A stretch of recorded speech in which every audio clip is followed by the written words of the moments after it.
What up, WeHo? During the month of June, LGBT Pride was celebrated here in West Hollywood and across the country, and we are so proud of this year's many LGBT couples, like RuPaul and George LeBar, Samira Wiley and Lauren Morelli, or Mike Pence and this sexy shark wrangler. Blessed be the fruits, and blessed be WeHoTV News.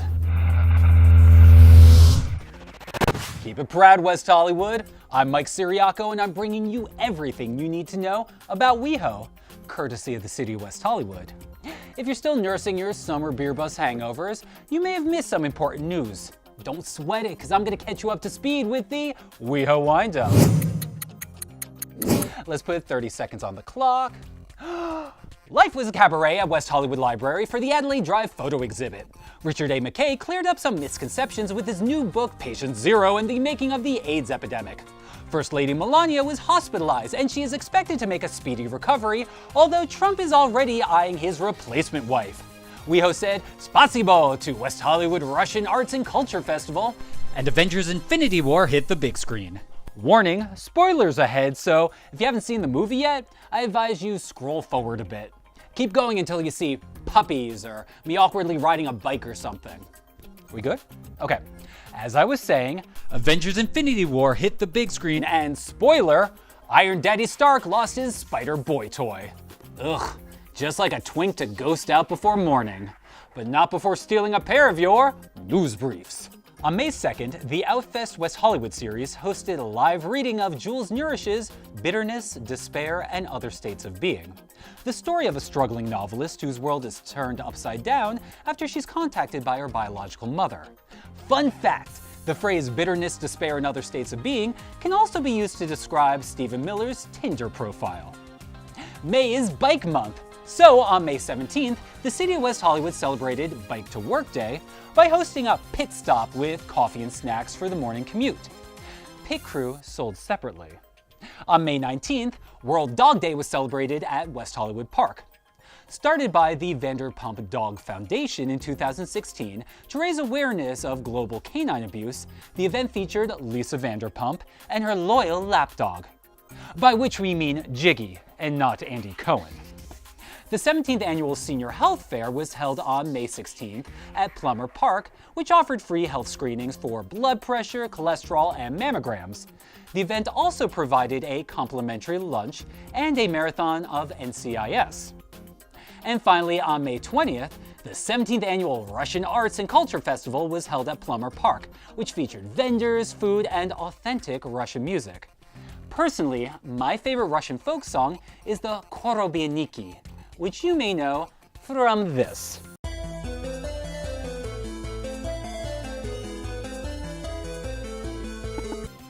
Now we better level up out of these news briefs. On June 10th, the city of West Hollywood celebrates LA Pride, which commemorates the LGBT community. WeHoTV News has focused primarily on the gay, lesbian, and trans members of queer culture, so today we'd like to shine a spotlight on our bisexual brothers and sisters. Just to quickly clear up some common misconceptions, yes, they exist. No, they're not lying to themselves. No, they're not being greedy. Bisexuals are genuinely attracted to both men and women. So today we're going to give a shout out to some amazing bisexuals who've made an impact here in West Hollywood and around the world. Janelle Monáe. This talented musician has made allusions to her bisexuality, like with the video for her bi anthem, Make Me Feel. But it wasn't until her April 2018 cover story in Rolling Stone that she made it official when she stated, quote, "Being a queer black woman in America, someone who has been in relationships with both men and women, I consider myself to be a free-ass motherfucker." In the article, she identified as both bisexual and pansexual, saying, "I'm open to learning more about who I am." David Bowie. The thin white duke had a somewhat complicated relationship with his own sexuality. In a 1976 interview with Playboy, Bowie said, quote, "It's true, I am a bisexual, but I can't deny that I've used that fact very well. I suppose it's the best thing that ever happened to me." But in a 1983 interview with Rolling Stone, Bowie said his public declaration of bisexuality was the biggest mistake he ever made. Then, in a 2002 interview with Blender, Bowie clarified his position, saying, quote, "I don't think it was a mistake in Europe, but it was a lot tougher in America. I had no problem with people knowing I was bisexual, but I had no inclination to hold any banners nor be a representative of any group of people." Despite his disinclination, Bowie's interest in women, such as his supermodel wife Iman, and men such as fellow rock god Mick Jagger, helped normalize bisexuality for generations to come. Mike Manning. This bi-cutie pie first gained visibility when he came out on camera for Real World DC. While most of his castmates slipped into reality TV obscurity, Manning used his brains and business savvy to found Chibberman Productions, which focuses on producing socially conscious documentaries like Lost in America, which explores the current epidemic of teen homelessness. That, combined with his activism with Boo to Bullying, an organization that combats teen bullying, makes Manning arguably the most socially conscious real-world alum this side of Pedro Zamora. Nicole Paone. This bi-funny gal's comedy has been showcased on Logo's Big Ace sketch show and on WeHoTV's very own The WeHoans. Nicole often uses humor to point out bias against bisexuals, specifically how people are quick to say that bisexuals aren't real. In a 2014 interview with the Late Great Frontiers magazine, she joked, quote, "There really is a prejudice against bisexuals. It was really a surprise to me that I don't exist." So Nicole and the rest of the bi community, let me say, yes, you do exist, and you are fabulous. It's worth noting that the theme of bisexuality was also prominent in the musical Cabaret, which featured a love triangle with a man and a woman vying for the same male lover. For more on Christopher Isherwood, whose work inspired Cabaret, we go now to Eddie Robinson. Pride is an art form in the city of West Hollywood, and there are many ways to capture our shared history as the LGBTQ community, including photography and portraiture, as captured through the lens of photographer Wayne Shimabukuro and the work of artist Don Bacardi. I'm Eddie Robinson, and this is WeHoTV News. It's Pride Month in the city of West Hollywood, and highlighting our One City, One Pride LGBTQ Arts Festival, the City of West Hollywood's Arts Division recently presented the new exhibition Adelaide Drive at the West Hollywood Library. The theme of this year's festival is I Remember, and it's particularly fitting for the exhibit, which looks back on the relationship of famed novelist Christopher Isherwood and the esteemed portrait artist Don Bacardi, a couple for over 30 years into Christopher Isherwood's death. The two lived together on Adelaide Drive in Santa Monica, and we spoke with photographer Wayne Shimabukuro about his experience documenting the couple over several decades. I knew their work before I knew either one of them. Don and Chris and I were friends, and they just were ideal subjects. The world of Don Bacardi and Christopher Isherwood is uniquely memorable, and Don shared thoughts on his paintings in the exhibit and being the subject of photographer Wayne Shimabukuro. Well, he suggested that he come and photograph me at work with various sitters. It was tit for tat. He wanted to photograph Chris and me, and so I suggested he sit for me, and we did several sessions over the years. Patrons of the exhibit also told us why this type of intimate history is important to see. It presents a behind-the-scenes look into sort of, I think, what's like a really iconic sort of gay story that maybe guys my age and older kind of carry around with them. For more information on the City of West Hollywood's One City, One Pride LGBTQ Festival, visit WeHo.org. I'm Eddie Robinson for WeHoTV News. Mike, back to you. Danke, merci. Thanks, Eddie. Now we go from the artistic to the athletic. From June 3rd through the 9th, cyclists from WeHo and across California will ride from San Francisco to Los Angeles as part of AIDS LifeCycle, which raises funding and awareness for HIV and AIDS. As part of Bike Month, I hopped on a WeHo Pedals bike and met up with one of this year's participants, the Los Angeles LGBT Center's Director of Programs, Kristin Flickinger, for a new program we call Mikes on Bikes.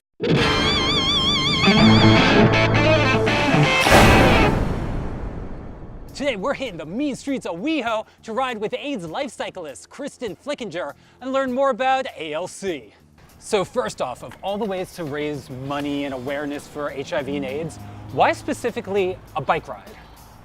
Well, it's fun, right? I mean, so that's the thing. Yeah.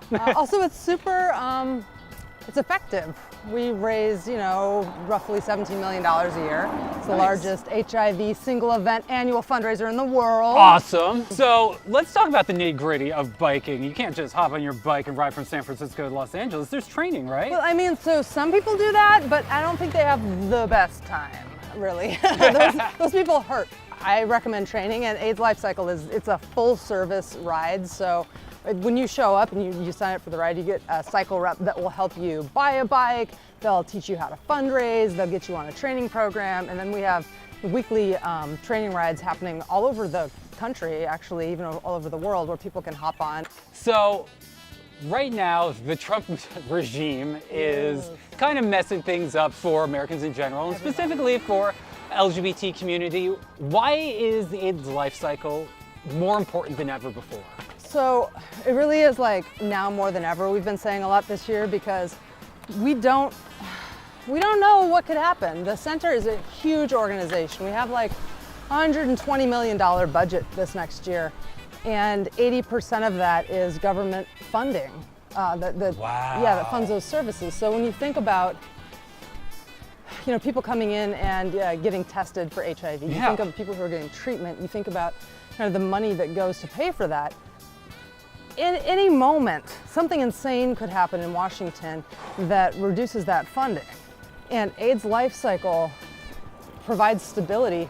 So when you look back at your memories from the last ride, does anything stick out like? Oh my gosh. The ride is this magical thing. Okay, so first of all, people think that you get on your bike and you ride for 545 miles, which you do not do. You ride 10 to 20 miles at a time. And I call it riding dance floor to dance floor because it's really what it is. You ride to a rest stop and there's a bunch of fabulous queens who've thrown a dance party. Love that. Right? So like my memories are just of one amazing experience after another. People come back, I think, because of the community. You make friends and you want to hang out with your friends, so you keep riding every weekend. So when I think back on last year's ride, it's meeting the most amazing and unexpected people and having absolutely amazing experiences with those people who are now lifetime friends. And also my parents come on the ride. You sold me, by the way. I'm doing it next year. Oh, good, I'm so glad. I'm doing it 2019. I love it. Awesome. Well, good luck on the ride. Thank you very much. Look at you recruiting me. 100%. You're riding with me next. Yeah. Yes. Oh, that riding was rough on the haunches. And speaking of rough, WeHo celebrated our canine compatriots this month with not one, but two events at West Hollywood Park. World Dog Day, hosted by the Vanderpump Dog Foundation, and Pawsapalooza, hosted by Paws LA. For more on these dog days of summer, we go now to Nick Catelli for a little segment we like to call West Hollywood. It makes the Puppy Bowl look like a regular bowl, and the Westminster Dog Show look like, well, a regular show. I'm Nick Catelli for WeHoTV News, and we're going to check out Pawsapalooza.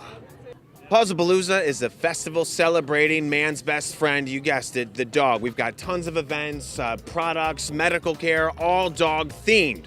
So we're going to walk through and see what we can find. Well, the main service we provide is veterinary care, but we also have a pet food bank, and we have volunteers that will go into people's home and walk their dogs or take them to the vet. We don't have a doctor, but we have a veterinarian. What can he do? Have you ever had that happen to you? We do minor surgeries. We even do some major surgeries as well, including mastectomies and, our approach to anesthesia and everything. We always try to have a rhyme or reason behind why we do what we want to do. Cauliflowers, carrots, blueberries, and safflower oil. So it's something that you and I could eat. Nice. Now, it could be you and me could eat this? I'm a certified canine massage therapist. I'm also a licensed vet tech in California. I thought it was kind of like a chapstick for dogs, or what is it? No, it is actually an all-natural herbal first aid for your dog. Keep them away from mosquitoes, ticks, fleas, all of that stuff while you're out walking, and it is 100% all-natural and completely lickable. Oh, completely lickable. I feel like that's the important part, is completely lickable. Now, what do people usually tend to ask for when it comes to like arts for their pets? I notice a lot of times people want like specific colors or something. Okay. So, and we always ask about the pet's personality. Very unique, like nobody else has this. We see he's at the club and he's got like glow sticks. Okay. Yeah. Everything's handmade. They're our own designs. We custom hand paint every piece. They're all fired in kilns so that they can go in the dishwasher, they can go in the microwave, and they don't wear off or wipe off. For more information about fun events in the city of West Hollywood, visit WeHo.org. Again, I'm Nick Catelli for WeHoTV News, and like they say in the game shows, remember to have your dogs or cats spayed or neutered and help control the pet population. Thanks, Nick. Last month, West Hollywood Poet Laureate Kim Dower collaborated with fellow WeHoans to produce the original poem, I Sing the Body West Hollywood. Now you can also see the Body West Hollywood with this new animated video. I sing the body West Hollywood. Lights twinkling, swanky, wrinkled penthouse delirium embedded in cactus hills, high heels ablaze, steam from heated motel pools, rising to kiss the night air. I sing the body West Hollywood, where I met my moonlight, my calm, waiting for me here all along, waltzing the boulevard lined with fierce boys, transgender trailblazers, warrior women, rainbow logos on cop cars, sun glowing through the canyons, hugging the curves of Route 66, all before breakfast. West Hollywood, you count the beats of my heart. Poker nights and Speedo-clad future husbands meet in warm rooms bet on happily ever afters, and for the first time, I don't feel different. For the full video, hit up the link below. And Kim Dower isn't the only WeHo woman making news this month. We go now to the grand reopening of the Mazur archives with WeHoTV News' fiercest female, Asher Rodriguez. Hey everyone, it's Asher Rodriguez from WeHoTV News, and I'm on the red carpet at the grand reopening of the June L. Mazur Lesbian Archives, where tonight's spotlight is on the Sisterhood bookstore and its iconic owner, Simone Wallace.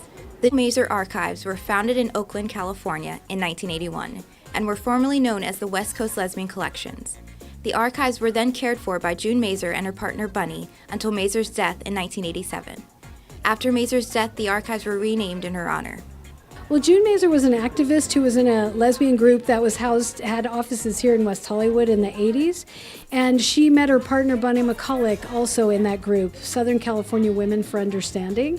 And they did a newsletter where they interviewed the women who founded this archive in Oakland in 1981.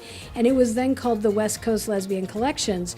Well, when that was going into storage in Oakland, those two women, June Mazur and Bunny, got that move down here into their home in Altadena, California to save the archives. And so June Mazur died shortly after that of cancer, and they named the archive after her. Angela also discussed the vital support the archives received from the city of West Hollywood. It's been absolutely amazing and unwavering in their support for this archive. They spent $3 million on the renovation of this building, and they also support us for providing rent-free space here in the Worley building. Without that, we would not exist. Since its grassroots inception, the Mazur Lesbian Archives has become the largest archive on the West Coast, dedicated to conserving and promoting lesbian and feminist history and culture. One of the most notable collections on display is the Simone Wallace collection of Sisterhood Bookstore. For 27 years, Simone Wallace's Sisterhood Bookstore served not just as a source for a wide variety of books, but also as a safe space for community members to discuss the interconnectivity of the women's experience. As an author that was published by small presses, I really have a personal connection to feminist bookstores, because without them, those of us who were writing books about sexual abuse, the feminist movement, women rising up, there would have been no place to move those books. Well, it's very exciting to me because, you know, when the day that the store closed or leading up to the store closing, there was just so many things around, like including in the entire flyer room. It's all going now to the public. With the support of the City of West Hollywood, the Mazur Lesbian Archives has made sure that prominent voices in the lesbian and feminist communities are supported and celebrated for future generations. Reporting from the Worley Building in West Hollywood, I'm Asher Rodriguez for WeHoTV News. Be sure to join us next month when Eddie hits up APLA. HIV care is remarkably different than it was in the 1980s. It doesn't even look like the same field. And as always, we'll have plenty of news, noise, and nonsense. Until then, keep it cute, WeHo.